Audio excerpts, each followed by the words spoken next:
안녕하세요 여러분, 램브라 흘러흘러 이현주입니다. 이번 영상에서는 레미제라블 5권의 마지막 내용을 정리합니다. 이 책의 1권에서 미리엘 주교가 한 말입니다. 서로 사랑하라. 그의 사상으로 소개되었습니다. 긴 서사를 마무리하는 5권은 서로 사랑하라는 것을 실천하는 사람들의 이야기들입니다. 그리고 미리엘 주교의 사랑의 실천으로 양심에 따르는 삶을 충실히 살아온 장발장의 마지막 고군분투 장면이 남았습니다. 진로르망 할아버지는 지금껏 마리우스를 제대로 사랑해 본 적이 없습니다. 사랑은 상대방을 있는 그대로 받아들이고 내가 원하는 것을 주는 것이 아니라 상대방이 원하는 것을 줄 수 있어야 합니다. 그런데 그동안 진로르망은 계속해서 마리우스에 대한 사랑을 실패해왔습니다. 마리우스가 어린 시절에는 자신의 생각이 옳다고 믿고 손자가 그의 아버지를 만나지 못하게 했습니다. 마리우스가 청년이 된 후 아버지의 삶을 추적하고 그를 추모하자 진로르망은 손자를 비난합니다. 마리우스는 할아버지에게서 전혀 사랑을 느끼지 못합니다. 우리가 앞에서 읽었듯 진로르망은 마리우스가 집을 떠나자 그리워합니다. 그런데 그때에도 진로르망은 자신이 마리우스 없이 살 수 없음을 알지 못했습니다. 그러다가 마리우스가 살아날 가망성이 없는 상태로 집으로 돌아오자 그제서야 마리우스가 살아서 곁에만 있기를 간절히 바라게 됩니다. 아무것도 바라지 않는 절실한 사랑이 있다는 것을 처음 느끼게 된 순간이었습니다. 마리우스가 회복되는 것을 지켜보면서 이제야 제대로 된 사랑을 할 수 있는 사람이 된 것입니다. 마리우스는 할아버지의 이런 변화를 모르고 있습니다. 코제트를 모욕했던 할아버지만 기억하고 있습니다. 그래서 할아버지가 다시 자기의 꿈을 거절하면 저항할 생각을 하고 코제트와 결혼하겠다고 말합니다. 그에 응답하는 할아버지의 대사는 절실함이 담겨 있습니다. 나는 네가 나를 좋아하지 않는 걸 보고 이렇게 말했다. 이 녀석이 나를 좋아하기 위해서는 내가 도대체 뭘 할 수 있을까? 나는 말했다. 오라.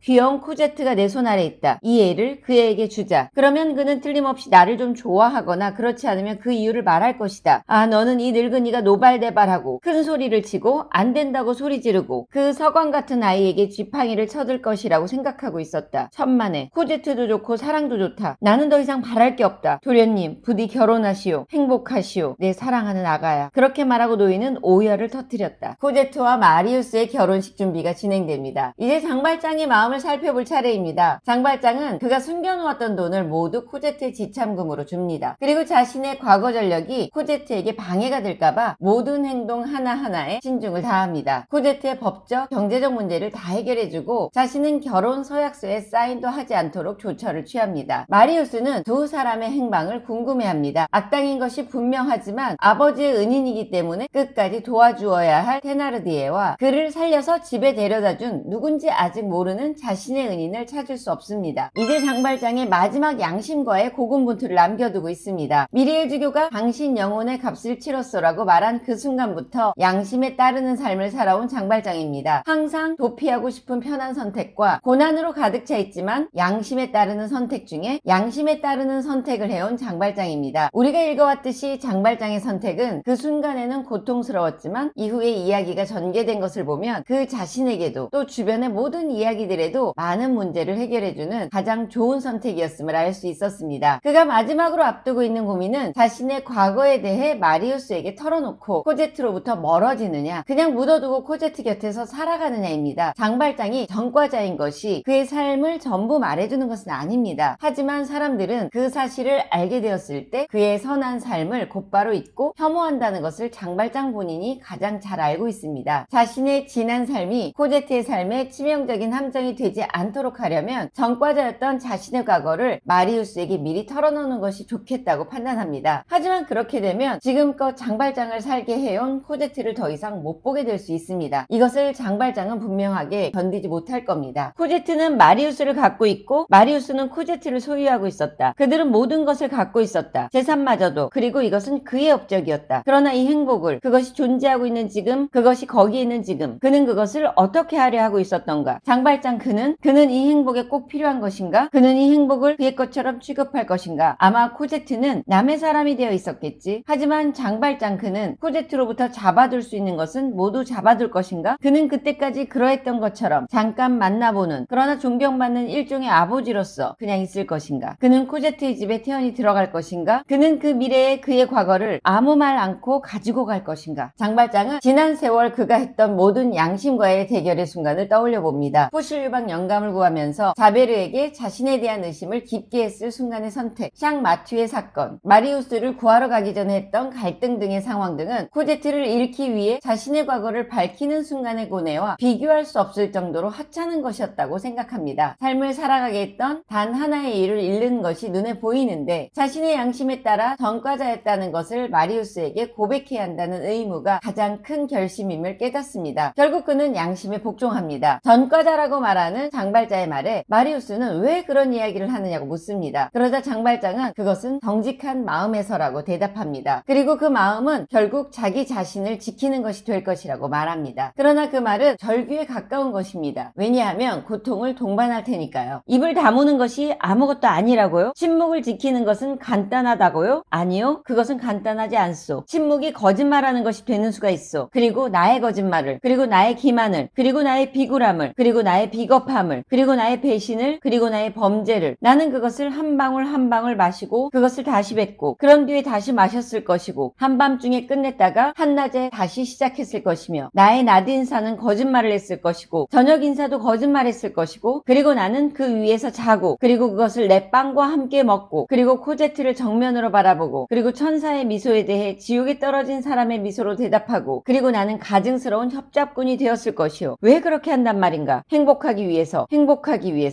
내가 행복할 권리가 있는가? 나는 인생 밖에 있는 사람입니다. 그리고 장발장은 이젠 마음이 좀 가벼워졌다라고 말합니다. 이후 마리우스는 장발장이 코제트와 만나지 않기를 바랍니다. 장발장은 서서히 코제트로부터 멀어져가고 그 자신의 삶의 의지로부터도 멀어져갑니다. 1833년의 늦봄 몇 달과 초여름의 몇 달 동안 말에 듬성듬성한 행인들과 가게 상인들, 문 앞에서 빈둥거리는 사람들은 검은 옷을 깔끔하게 입은 한 늙은이가 날마다 해가 질 무렵 같은 시간에 옴무 아르메 거리에서 생트크루아 들 라브르토느리 거리 쪽으로 나와서 블랑망토 성당 앞을 지나 퀼티르 생 카트린 거리로 접어들고 에샤르프 거리에 이르러서는 왼편으로 돌아 생루이 거리로 들어가곤 하는 것이 눈에 띄었다. 코제트는 마리우스와 행복한 나날을 보냅니다. 장발장은 자신의 숙소에서 매일 조금씩 삶의 의지를 놓고 있습니다. 의사는 아마도 매우 소중한 사람을 잃은 것 같다고 말하고 사람은 그런 걸로도 죽는다고 말합니다. 장발장은 그의 죽음을 맞을 준비를 합니다. 그의 삶에서 가장 중요하게 여겼던 주교의 촛대들과 코제트의 옛날 운만을 곁에 둡니다. 그리고 코제트와 마리우스에게 보낼 마지막 편지를 씁니다. 그가 준 코제트의 지참금은 정직하게 번 돈이라는 자세한 설명입니다. 테나르디에는 악행을 저지르려다가 모든 문제의 매듭을 푸는 역할을 하게 됩니다. 마리우스에게 장발장이 전과제임을 알리러 방문합니다. 그것으로 대단한 거래를 하려고 합니다. 그런데 이때 마리우스는 그 사실은 이미 안다고 말합니다. 다만 마리우스는 범죄자일지언정 자신의 아버지 목숨을 구해준 사람이 자신을 찾아온 사실을 기뻐할 뿐입니다. 그리고 이제 자신을 구해준 은인을 찾기만을 바랍니다. 이 역할을 테나르디에가 해줍니다. 아시겠지만 그건 증거품이죠. 사건의 형적을 되찾고 범죄자에게 범죄의 증거를 보여주는 수단입니다. 그는 그 증거품을 자기 호주머니에 넣었습니다. 그런 뒤에 그는 쇠격자문을 열고 그 사람을 등에 짊어진 그 거추장스러운 것과 함께 나가게 하고 다시 쇠격자문을 닫고는 도망쳐버렸는데 사건에 그 이상 연루되고 싶지 않았고 특히 살인자가 피살자를 강에 던질 때 거기에 있고 싶지 않았기 때문입니다. 남장님도 이제 아시겠지만 시체를 메고 있던 사람 그것은 장발장이고 열쇠를 갖고 있던 사람은 지금 남장님에게 말을 하고 있는 그리고 연미복의 옷 조각은 테나르디에는 온통 검은 얼룩이 진 찢어진 한 조각의 검은 모직천을 호주머니에서 꺼내어 그의 두 엄지손가락과 두 집게손가락 사이로 집어서 그의 눈높이에 올리면서 이야기를 끝마쳤다. 테나르디에게 받은 정보를 종합해서 결국 마리우스는 자신을 구해준 인물이 장발장이었음을 알아냅니다. 그리고 코제트와 함께 장발장을 찾아갑니다. 장발장은 죽음을 앞두고 그가 가장 사랑하는 사람들인 마리우스와 코제트를 만나게 됩니다. 마리우스가 자베르의 목숨을 구하고 자신의 목숨을 구해준 일을 말하지 않은 것을 원망하자 장발장은 그것이 자신이 할 수 있는 말이 아니라고 이야기합니다. 그리고 이렇게 이야기합니다. 현실이 마음에 안 든다고 해서 하고 장발장은 대답했다. 그게 하느님에 대해서 부당해야 할 이유는 안 되겠지요. 그리고 그는 편안하게 삶의 마지막 순간을 맞습니다. 지금껏 살아온 삶이 썩 마음에 드는 것이 아니었을지라도 그것이 신에 대한 부정이 되어서는 안 된다고 말했습니다. 이것은 누구나의 삶에나 해당되는 이야기일 겁니다. 신에 대한 부정은 삶의 의미에 대한 부정입니다. 삶은 언제나 자신의 인간성을 구현하는 것이어야 한다고 말하고 있습니다. 그것만이 인간으로 태어나 가장 잘 사는 방법임을 장발장이 그 자신의 삶으로 보여주었습니다. 그리고 그의 마지막 유언은 깊이 새길 말이 됩니다. 미리엘 주교의 말은 이 책을 끝내면서 다시 반복됩니다. 그럼 나는 떠나겠다. 내 아이들아, 항상 서로 많이 사랑해라. 이 세상에 그밖에 다른 것은 별로 없느니라. 레미제라블, 비참한 사람들에 관한 이야기입니다. 삶은 물질적 토대, 제도적 바탕 위에서 제각각의 무늬를 만들어냅니다. 우리는 모두 서로 연결되어 있습니다. 당발장의 삶이 위대했던 것은 자기 자신의 양심으로부터 한 번도 멀어져 본 적이 없기도 했지만 미리엘 주교와 코제츠가 있었기 때문이기도 합니다. 그리고 우리는 어떤 시대, 어떤 상황, 어떤 곳에서든 사랑을 실천할 수 있다고 말합니다. 레미제라블 읽기를 마치고 여러분들은 어떤 문장을, 어떤 장면을 기억에 남기셨는지 모르겠습니다. 등장하는 인물들은 우리 마음에 여러 흔적을 남길 겁니다. 그 흔적을 통과하며 조금은 다른 삶을 만들어 가시기를 바랍니다. 여기까지 저는 냇물아 흘러 흘러 이현주였습니다.